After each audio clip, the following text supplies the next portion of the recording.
ఏం మతమో? ఆనంద మతం. ఆహా.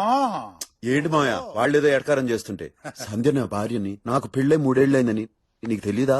పెళ్ళ పెళ్లి అనేది పెద్ద ఊబి అని తెలిసి కూడా దిగిపోయావా? చెప్పేది మాయా. ఏంట్రా మామయ్య, పెళ్లి చేసుకుంటే లైఫ్ పనికి రాకుండా పోతుందని చెప్పింది నువ్వు, మాయకి విడాకులు ఇవ్వమని చెప్పింది నువ్వు, అసలు ఈ కాన్సెప్ట్ కనిపెట్టిందే నువ్వు.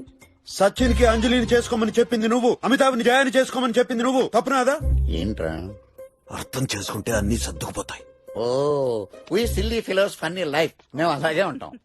నా ప్రశ్నకి ఇంకా సమాధానం చెప్పలేదు. అది చూడమ్మా, అమెరికాలో ప్రతి ఫ్లైట్ కి ఒక్కో డ్రెస్ కోడ్ ఉంటుంది. అప్పుడు అందరికి సేమ్ డ్రెస్ ఉంటుంది కదమ్మా. ఆ, మా లవ్ స్టోరీ ఎంత బాగుంటుందో మీకు తెలుసా? చెప్పుమన్నా. ఆ, అప్పుడు మేము అనాథలం. అక్కుంది కదా మీతో, అన్నదలు ఎలా అవుతారు? shut up, you problematic kid. ఇప్పుడు ఆలోచించి చెప్పాలంటే ఎంత కష్టమో తెలుసా? చేస్తున్నావు ఎప్పటికని. You proceed.